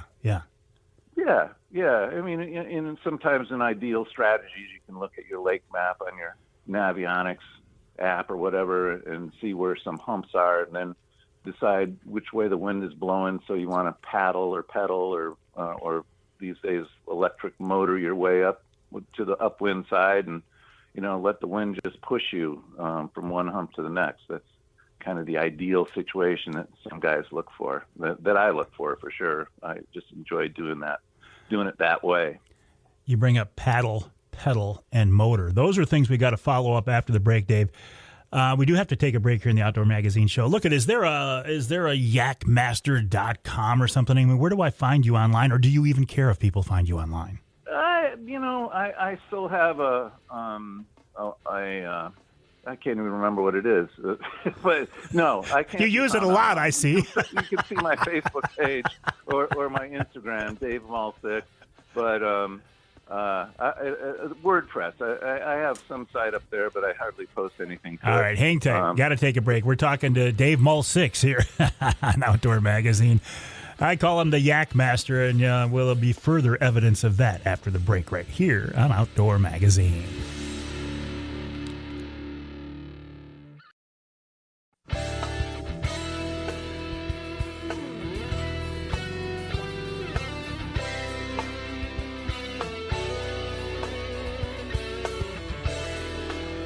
You can hear the Outdoor Magazine show in Ludington on News 97.98, 98.7 WLDN.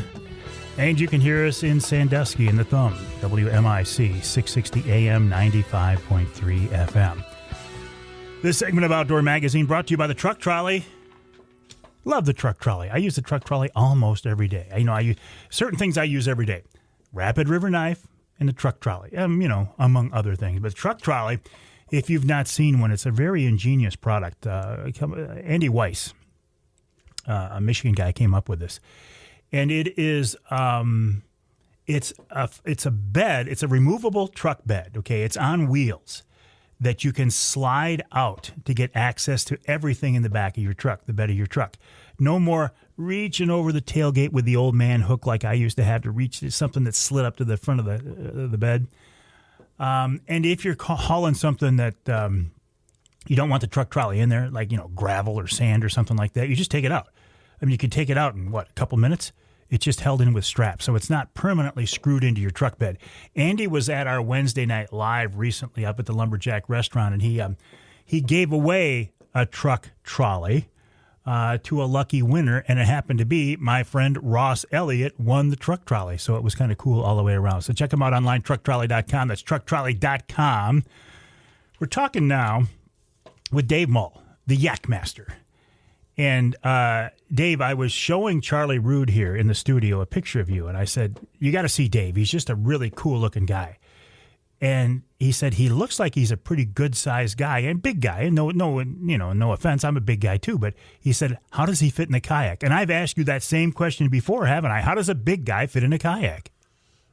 You just have to have the right size kayak for one, but depends on how big you are. Yeah, I guess that's true. Are surprisingly stable. Well, a lot of people have had experiences with small sit inside kayaks, the kind that you see people running rapids in and all that kind of stuff, or just leisure paddling in rivers and stuff, and those tend to be kind of tippy. Some of them, and so a lot of people have had experiences with kayaks that were not all that great. Feels a little bit unstable, and there's kind of a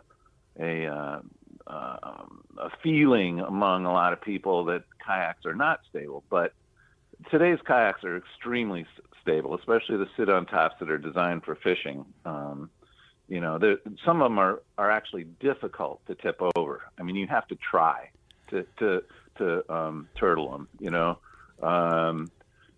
And there's just varying degrees of stability. So it does, kayaks are rated for 500, 600 pounds, some of them.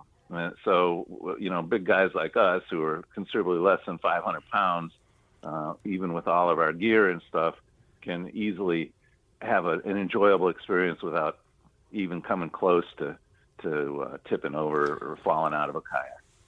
I see kayaks, lined up on the wall at Walmart. I see them lined up on the wall at Dunham's. Are these what we're talking about? Are you a step above these things? Can we get started with these $100 rigs to see if we like it or not? Yeah, no, you can fish out of anything, pretty much. It's just a matter of stability. It's pretty easy. I saw one of those memes the other day. Where that $2,000 you spent on your fishing kayak will be the best $5,000 you ever spent in your life, and that applies to so many things. Oh yeah, but in kayaks are no exception at all. By the time you put your forward-facing sonar and your your electric trolling motor on it, and get your lithium battery and a trailer and all that stuff, you can spend a pretty penny on a kayak. I've kind of been going the opposite direction. I'm fishing pretty much without electronics this year in a little paddle kayak from Crescent. It's a Crescent Shoaly, and it's an 11-foot kayak that's great for rivers, very maneuverable, has lots of space for rods and tackle and stuff, and extremely stable. But I also have a Old Town Predator PDL, with PDL standing for the pedal drive, that I can, run, pedal like a bicycle basically and get around the lake. And I like that because it allows you to also fish, while you're moving. While obviously when you're paddling, you control, but you can't really cast along the way while you're paddling. So yeah, we brought this up briefly earlier. Paddle, pedal, and motor. Paddle is pretty self-explanatory, I would think. Pedaling is what? Like those dolphin fins on the bottom of some of these early kayaks? Yep, right. I think the original pedal drive was the Hobie Mirage drive, which they modeled their fins after the way a penguin swims through the water, basically. And those are back and forth, and you don't really pedal those like you do a bicycle. You push and, push one pedal at a time, and the other pedal comes back, and that's what moves the fins back and forth below the boat. But most of the pedal drives out there, since that was a patented system up until a couple of years ago, and more of them, other companies had the same sort of drives, but the vast majority, not vast majority, but the majority are bicycle type that spin a propeller underneath the boat. And both of those have their advantages. Like the Mirage drive with its fins, you can use in shallower water. You can put those fins right up against the bottom of the boat, either paddle, or you can just pulse your pedals a little bit and get some forward momentum. Whereas a propeller, you have to be careful of stuff underneath the water because they don't necessarily pop up when you hit a stump or something. You can take your propeller off if you're not careful. But they're also very easy to use. And the motor, electric motor, obviously, are most people just putting electric motors on their kayaks these days? No, I wouldn't say most. It's popular. It depends on what you want to do. I've had a kayak with a motor, and it didn't fit me. It was a great kayak, and I really enjoyed being in it, but it was one of those things you have to use a fob to control. It's hanging around your neck, and so you had to lay your rod down and stuff. And sometimes, and it just didn't. I was never really comfortable fishing out of it. It was a great kayak, and I would get another one someday, but it just wasn't my style. And one of the reasons I like kayak fishing is for the exercise too. Whether paddling or pedaling, you can justify the extra beer the night before or whatever. And you actually, I heard you say forward-facing sonar. I mean, how sophisticated can you get with these rigs these days? A friend of mine said pretty soon kayaks are going to evolve into bass boats. And it's not far away. There are kayaks that are set up that you can put 2 electric motors on. You can easily put your double screens. I mean, there's mounting brackets being made so you can have 2 screens, 9-inch screens, 11-inch screens for your forward-facing sonar. You can rig them to do just about everything a bass boat can do, other than go really fast. So I'm not a kayak angler, but I feel like from the outside, part of the appeal is getting back to the basics and just simplifying things. And doesn't that kind of take away from that experience, or am I looking at it wrong? It's what you want to get out of it. I mean, most of the motors and forward-facing sonar and stuff like that are from the really serious tournament competitors, and there are tons of tournaments across the state. There's 3 or 4 organizations running tournaments, and you can pretty much fish 2 tournaments a week or more if you want to, starting about this time of year.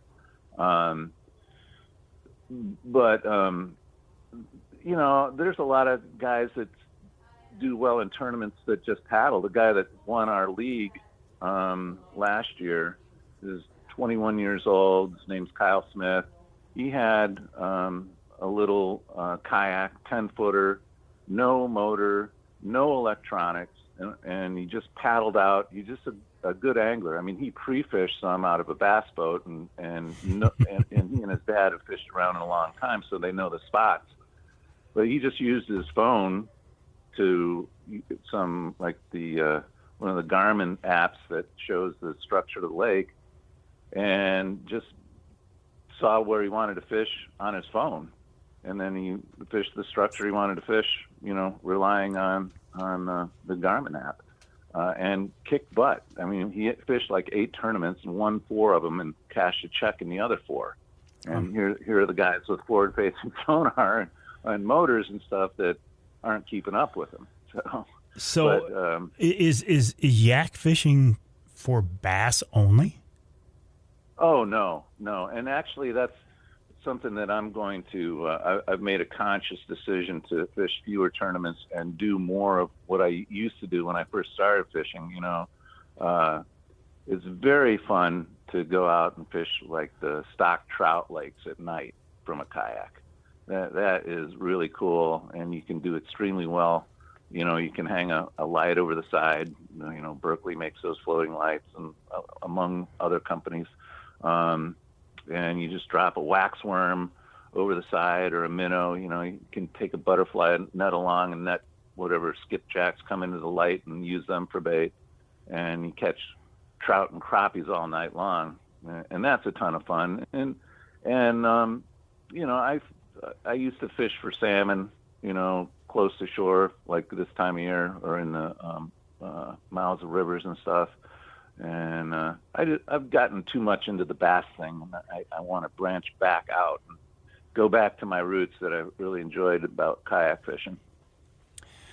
Well, I can tell you this, Dave Mull, that you have opened my eyes to this. And even though I haven't literally jumped into one, and I don't think I probably will, I get the fact. I get the appeal, and now I realize they are a thing. And so you have helped me realize that kayak fishing is indeed a thing, and that's why I have dubbed you the Yakmaster, and that's why I appreciate your time. And thanks for joining us this week here, Dave, on the Outdoor Magazine Show. All right, buddy, we'll talk again soon. Have a good season. I'll be following you online. Thanks much. All right, Dave Mull, the Yakmaster, talking about kayak fishing. He really has done a wonderful job in promoting it. And just a side note, too, I mentioned a young guy earlier, John Callison, who is also into the kayak fishing world. He does a lot of social media stuff. John happens to work at Jay's Sporting Goods.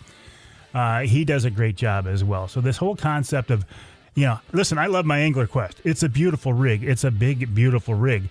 I don't think I'm trading it for a kayak, but you know what? A lot of people love it. All right, we'll take a break. More coming up here on Outdoor Magazine.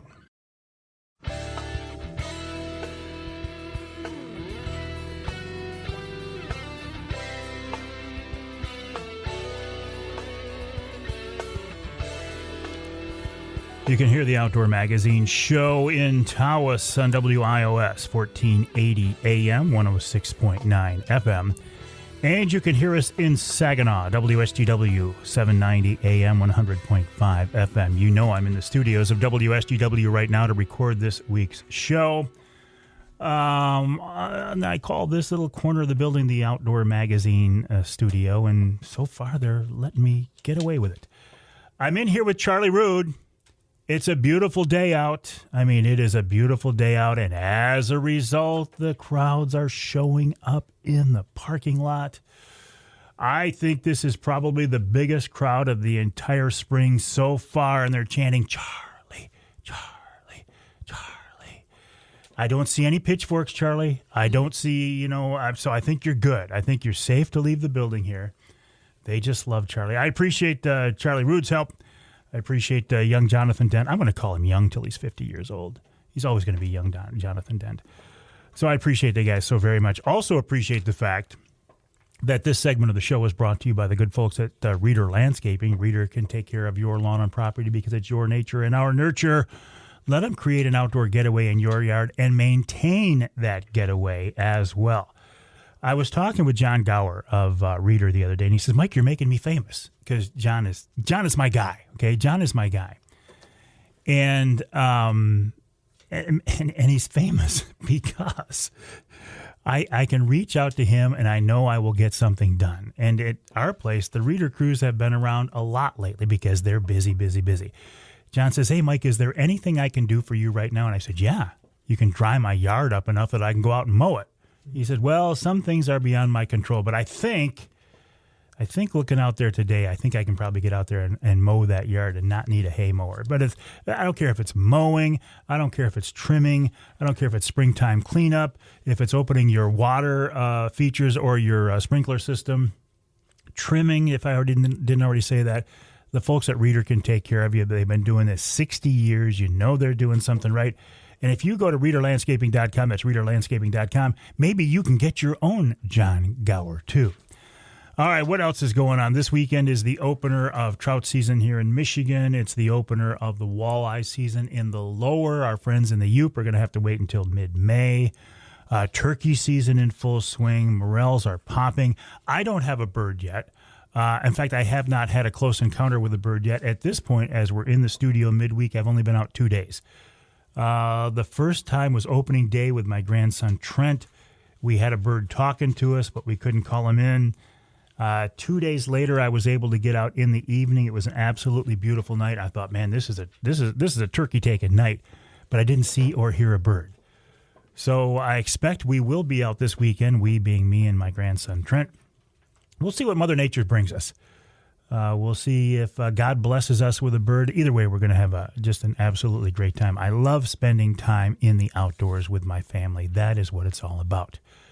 Speaking of spending time outdoors, proposed whitetail regulations. I was talking earlier in the show with Dr. Brent Rudolph from the DNR about what we might see, what the proposals are. The NRC can do what they want. They're basically God on earth when it comes to Michigan hunting and fishing things. They can do what they want. They can make them effective when they want. As I expressed to Brent, and I will continue to express, I am disappointed that certain parts of our hunting family were, I don't want to say catered to, because they were out there in force pushing for their regulations, and I respect them for that. But I think one significant percentage of our Michigan deer hunters were left out of this deer hunting regulations proposed changes, and that would be baiting. You know, if you're going to throw a bone to one group, throw a bone to all the groups. But I guess there just wasn't the wasn't the will, there wasn't the energy to make that happen. So it is what it is. I'm not going to worry about it. I will be out there this fall to some degree. I don't have the passion that I used to. I don't like what I'm seeing deer hunting becoming in Michigan. But you know what? It doesn't matter what I like. I will continue to hunt my hunt the way I want, and I will enjoy the experience. And as I have been reminded, and not disrespectfully so, I have been reminded that the folks who were at the NRC meeting, you know, the young guys, all of them wearing hats, they are the future of deer hunting in Michigan. And whether I agree or disagree with what's going on, I do have to admit, those folks, that group is the future of deer hunting in Michigan. And they have the right to try to get deer hunting in Michigan to look like they want it to. And they're doing a wonderful job of that. So I respect them for doing that. Oh, yeah, don't forget to sign up for the 3rd annual Mike Avery Outdoors Charity Golf Outing. This is in partnership with Outdoor Mentors. We want to raise money to get kids involved in the outdoors. I mean, come on. Is anything better? Kids in the outdoors, go to outdoormentors.org, outdoormentors.org/Avery, outdoormentors.org/Avery, outdoormentors.org/Avery. Sign up to play in the event Friday, July 31st at the West Branch Country Club. Sign up to play in the event, play and or sponsor the event. We really need your help in sponsoring too, because we want to raise as much money as possible. Speaking of raising money, MUCC has put out a plea. They need $100,000 by May 1st to keep the doors open. Also, people who need our help around the state right now, Rapid River Knives. There's a confusion. There was a similarly named company, a knife maker in the UP, that closed their doors. It's not Rapid River. Some people think Rapid River has closed their doors. They haven't. They continue to make top quality knives. I would encourage you to continue to do business with Rapid River Knives. We'll take a break. When we come back, we'll wrap it all up with wild game chef extraordinaire Dixie Dave Minar right here on Outdoor Magazine.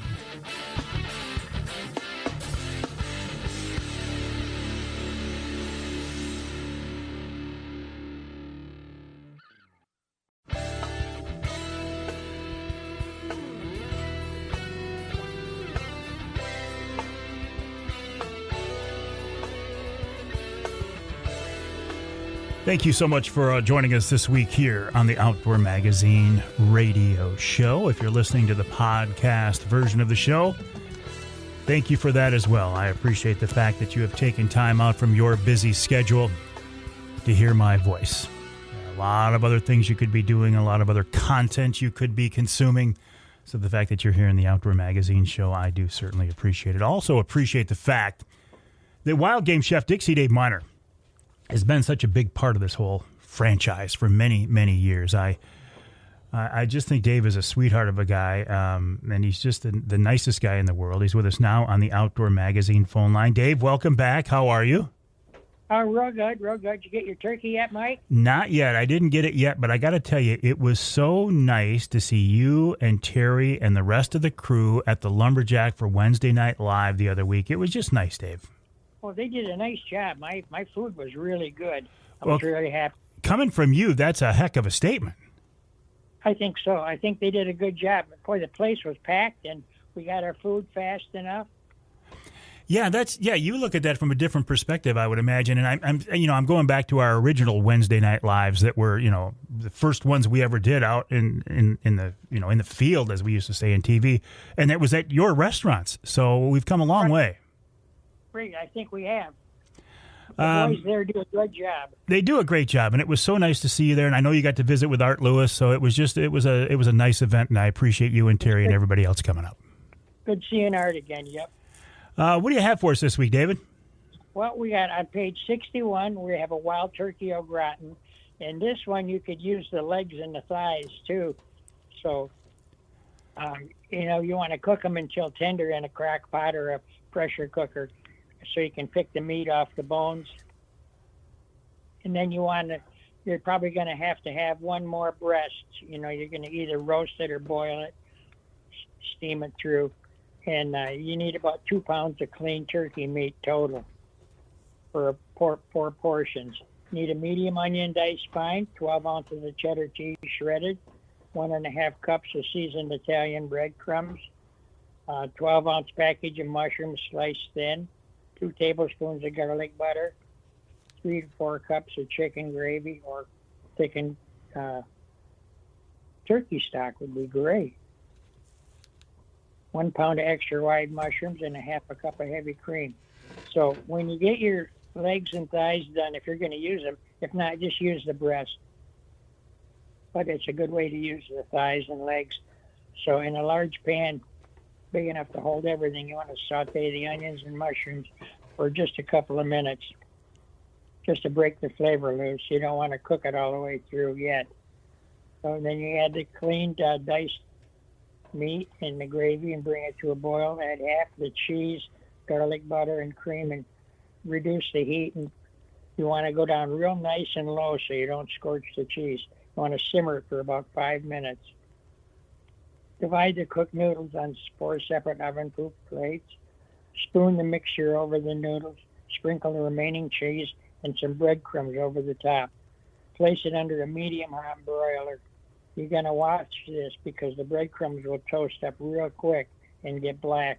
So when the cheese is nice and done and bubbly and the crumbs are golden brown, it's ready to serve. Man, oh man, we used to sell this at the restaurant like nobody's business. I love the fact, too, that this gives you a good option for those legs, for the drumsticks, because all too often when people cook wild turkey, they just take the breasts out. I think we're wasting a lot of meat by doing that. Right. You got a couple of pounds of meat on the legs and thighs, and we always used to use it. Yeah, but these big old wild birds, too, I mean, they spend their lives running around on those legs. You're going to have to work to get those. In fact, you mentioned pressure cooker. That's a term I haven't heard for a long time. Do people still use pressure cookers? Yep. We used to use it at the restaurant. What is the concept of that? My grandma, in fact, my mom used to use one. I remember that thing on the top kind of, spinning around and there was air coming. Yeah, what does a pressure cooker do? You can set the pressure, and look in your book of instructions and it'll tell you, say like for different meats and stuff, it'll tell you how many minutes to go. And what it does is it infuses more heat into to the meat, and it cooks it faster. Let me ask you this: in modern days, does a crock pot basically fill the role that the pressure cookers used to? Yep. Yeah, we got a lot of those around. It takes a lot longer to do a crock pot than it does a pressure cooker. I got you. Now I'm catching on. All right, David. Listen, it was sure great to see you and Terry. How are things going at the King's Dish? You, Mike. How are things going at the King's Dish? Real good. We've been real busy. All right, and we'll find the Dixie Dave at the King's Dish in Standish, and we'll talk to you next time, buddy. All righty. See you next week, or talk to you next week. I'll look forward to it. Wild Game Chef Extraordinaire Dixie Dave Minar, a big part of the Outdoor Magazine franchise, this whole concept, as are you. If you weren't listening, there'd be no reason to do this. Just a reminder, the website is now open to sign up for the 3rd annual Mike Avery Outdoors charity golf outing to benefit outdoor mentors, getting kids involved in the outdoors. All the money raised will stay in Michigan. The website, outdoormentors.org/Avery, outdoormentors.org/Avery, to sign up to golf in the event and or sponsor. Love to have you there, outdoormentors/Avery. Have a good weekend, whether you're turkey hunting, whether you're walleye fishing, whether you're trout fishing, whether you're chasing morels. My name is Mike Avery. This show is called Outdoor Magazine. My website, MikeAveryOutdoors.com. And my email address, Mike@MikeAveryOutdoors.com.